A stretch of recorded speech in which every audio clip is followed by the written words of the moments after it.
Your Honor, the Commonwealth is asking that Mr. Silva be held without bail pursuant to Chapter 276, Section 58. Mr. Silva is here as a result of an incident that occurred in the early morning hours of October 23rd of this year. Your Honor, at that time, Lowell police responded to 7 Marshall Terrace, where they located 2 individuals suffering from gunshot wounds. Those individuals were identified as Hector Delgado and Luis Antonio Delgado. Your Honor, both Delgado brothers passed away as a result of those gunshot wounds. The investigation led police to an address at 80 Bridge Street. That's the apartment of Timothy Brown. In their investigation, police learned that at Mr. Brown's apartment, prior to the murders at Marshall Terrace, a group of individuals hatched a plan to rob 2 people who they believed had a significant amount of money and possibly drugs. During that meeting, Mr. Silva was present. Mr. Silva was wearing all black clothing. In addition to Mr. Silva, also present was Timothy Brown, a person by the name of Ariel Hernandez, Jamal McDougal, and Karan McDougal. It's alleged that Mr. Brown provided a firearm to Jamal McDougal, that he provided black sweatshirts to Karan McDougal as well as Ariel Hernandez. Mr. Hernandez had his own firearm. The only means that individuals had to get to the Marshall Terrace location was the defendant before Joshua Silva. Mr. Silva drove the parties to Marshall Terrace, where it's alleged that Mr. McDougal and Mr. Hernandez entered the apartment. A struggle ensued wherein both Delgado brothers were shot. The parties then returned to Tim Brown's apartment, where they returned Mr. Brown his gun, returned the clothing, and then the departed. Your Honor, Mr. Silva provided the only means that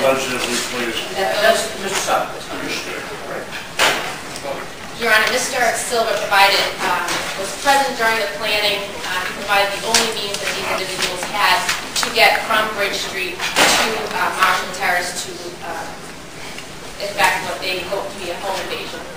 Given the serious nature of these charges, the Commonwealth would ask that Mr. Silva be held without bail. I would take strong exception to some of the representation that were made to you this morning. Firstly, I'd like to point out that Mr. Silva is 23 years of age. He's a graduate of Lowell High School, class of 2012. He has had handicap and living disabilities dating back now he's in the 2nd grade. He has ADHD and has had Ritalin treatment, of course, in the past several years. His mother's in the courtroom today, but more importantly, Your Honor, he comes before the court with no prior criminal convictions. I submit to you, Your Honor, that under our Anglo-Saxon system of laws, he comes before this court with a presumption of innocence. And once again, Your Honor, there are several defendants mentioned in the narrative that the district attorney has read to you, and in a very minute, ministerial manner, references made to Joshua Silva. Once again, Your Honor, he's here before the court with no prior court record, and I would respectfully request that the bail be set at $25,000, $5,000 cash bail, and his mother is in the courtroom today, Your Honor, to show the support for her son. If the court has any questions, I'd be happy to answer them.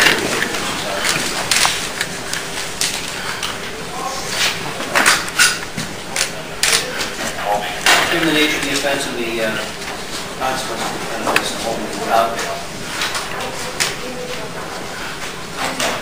Mr. Silva, if you're charged with any other offenses while this case is pending, you could be held in jail for 60 days awaiting trial, sir. Do you understand that?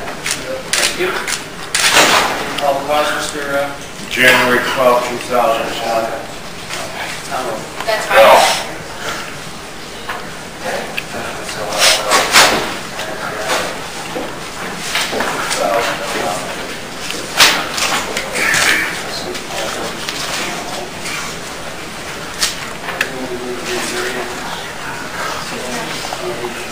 I anticipate they will be by then.